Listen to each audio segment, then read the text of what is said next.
Today I'm going to show you guys my natural nail care routine. Basically the things that I do to keep my nails nice and strong and healthy. As you can see, I have uneven nail length. It's just been a rocky few weeks, so that's why I just wanted to record myself doing my nail care routine to show you guys how I keep up with them. Please keep watching if you're interested in growing your natural nails to be strong and healthy. The items that I'll be using: a nail file, a cuticle cutter, a nail clipper, and Sally Hansen Hardest Nail Clear Nail Polish. First, we're going to start with the nail clipper.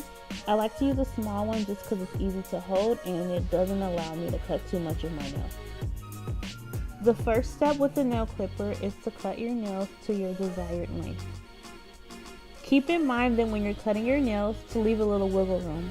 We're going to go back in with our nail file a little bit later to shape them up, and you don't want to lose too much length.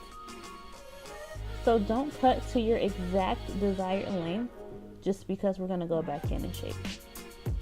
The next step is to clip a little bit from the side. My desired nail shape is the almond shape, so that is what I will be showing you guys today. So first you clip your length at the top, and then you're gonna go with the nail clip on the sides to cut a little bit off.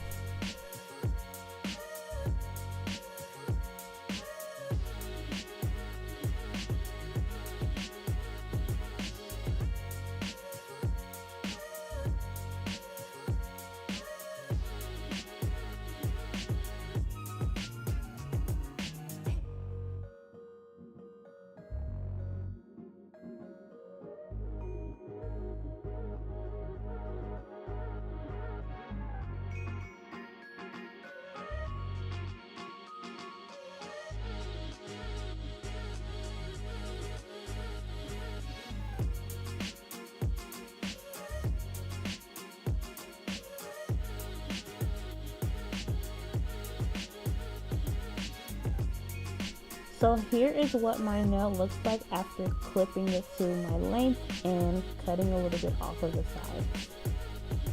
I'm going to continue to show you a little bit more of my nail clipping technique, and then I'm going to speed it up and just because it becomes a little bit repetitive.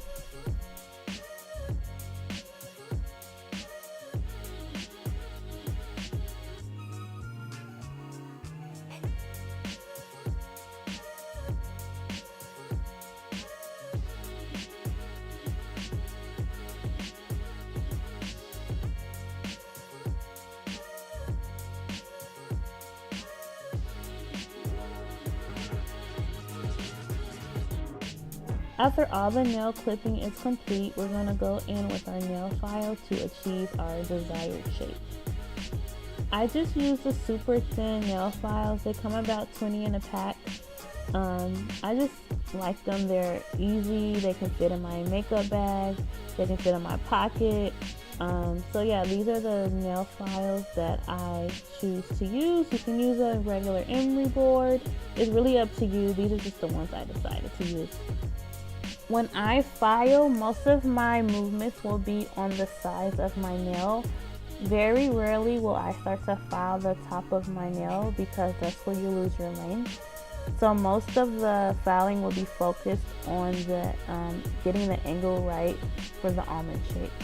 When you file at the top, you're gonna continue to lose length, and that's why we left a little wiggle room when cutting, because you may lose a little length. But if you focus most of your movements on the sides to achieve the almond shape, you won't have to worry about losing any length. So just begin by filing the sides of your nails. You're trying to meet the point in the middle. So just keep filing until you get there, and remember to curve the nail file towards the center of your nail. Think about connecting the points that we created with our nail clip. You're just smoothing out those edges to make it more curved. So just keep that in mind as you're filing.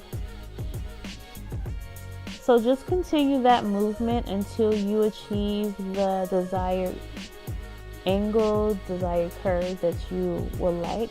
This can be applied to most nail shapes. Like I mentioned earlier, I'm just showing you guys the almond shape, but I'm 100% sure you can apply these techniques to any nail shape. Once you file down the sides to your desired length, you begin to curve up towards the center of your nail. Just to make it more smoother, you're just smoothing the edges. And remember, try not to apply too much pressure to the top because you don't want to lose any length.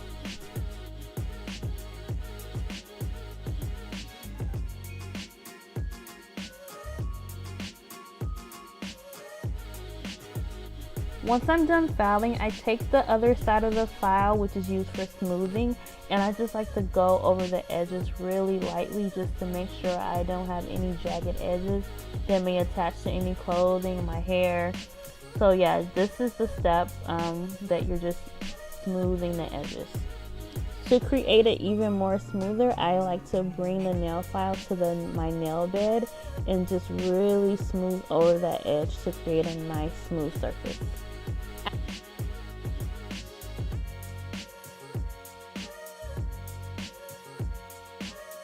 After I'm done filing, sometimes some of the debris ends up under your nail. So you just use your opposite hand to remove that extra nail, I call it nail dust, from under your nail, and then you're going to use your nail file to kind of remove it. You can see in the video how I remove it. I kind of use a nail file like a saw and just focus my movements moving it upwards to remove the nail dust.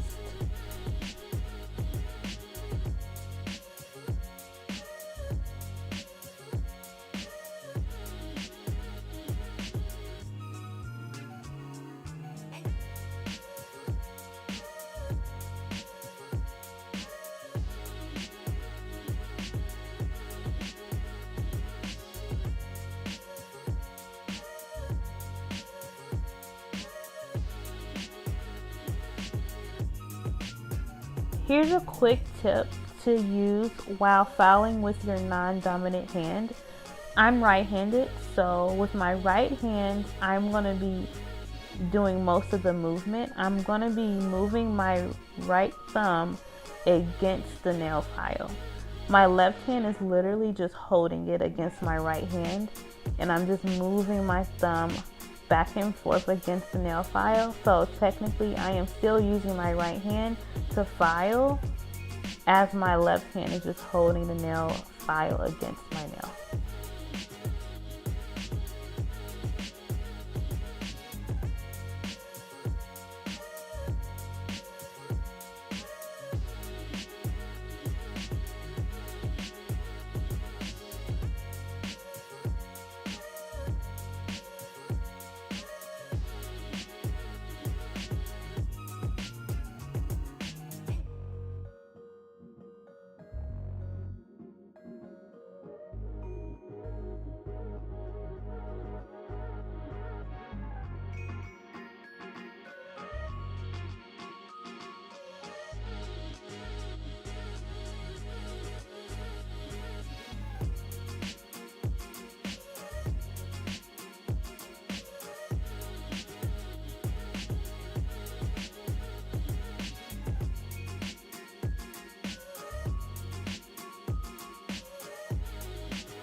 I have completed all of my nail filing off camera.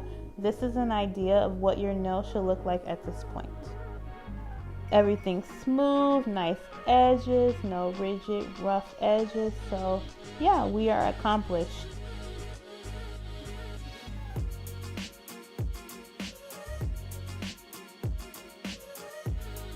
The third step is going in with our cuticle cutter. The idea is to cut away all of your dead skin or the excess skin around your nails. My main focus is to cut away any hardened skin, any hangnails. I like to just clean up the area that is around my nails. I like to create a nice smooth surface. So I'm nowhere near a professional. So I may be doing it wrong, but this is what works for me. And this is what I've been doing for years. So yeah, this is how I like to cut the extra skin around my nails. With my index finger, I like to hold down the skin around my nail just to really be able to see clearly the extra skin that I need to remove. As you go along, you'll be able to tell what skin you need to remove and what skin you shouldn't remove. And while you're cutting, you'll begin to feel the tender areas, and those are the areas that you need to stay away from. When I'm cutting my cuticles, the skin that I'm cutting has no filling because it's dead, and that's how I know that it needs to be removed. But if you feel a sensation, then you should not be cutting that area.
Now that all of our cuticles are cut and our nails are looking super clean and fresh, I went ahead off camera and I washed my hands and really made sure to get underneath my nails real good, because our next step we're going to need for that to be super clean. Last but not least, it is time for the final step. We've made it this far. You're almost at the finish line. It is time for my holy grail, Sally Hansen Hardest Nails Clear Nail Polish. I have been using this product for years. I use it for a base coat, I use it for a top coat, I use it for when I just don't feel like putting a color on my nails. This has not failed me yet. This is what has helped make my nails so strong and so healthy. My career, I use my hands a lot, and I have been able to keep nice, strong, and healthy nails, and I am 100% sure it is because of this nail product. Like, I have no nail polish on my nails, but they won't even bend because I use Sally Hansen Hardest Nails. So the first coat that we'll be using is going to be a little bit thinner. You don't want to use too much product because you don't want it to take a long time for your nails to dry. So use a little bit of product on that first layer.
Now with the second coat, you can use a little bit more product to really fill in your nails.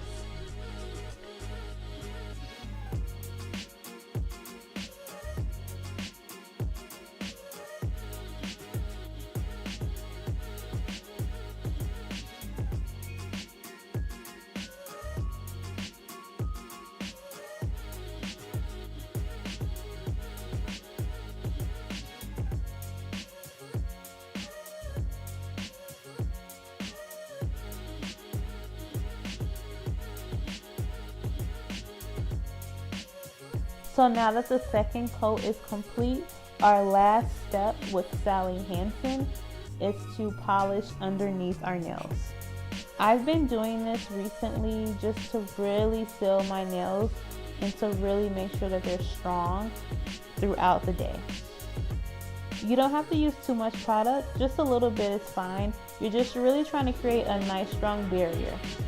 This is my secret technique that I've been using for a little while now, and it has really helped to create a nice barrier for my nails, and it just adds that extra protection that I need from day to day.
Well, there you have it. That's my natural nail care routine.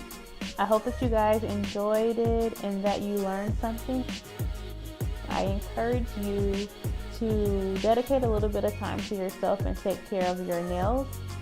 I probably perform this maybe once a month whenever my nails may need to be trimmed because they grow so quick, or if I break a nail, I need to, clean up my nails. But yeah, you don't have to do it every week. Nothing extensive like that. Just something to do once a month, just to dedicate a little bit of time to yourself. And yeah. Thank you so much for watching. Bye.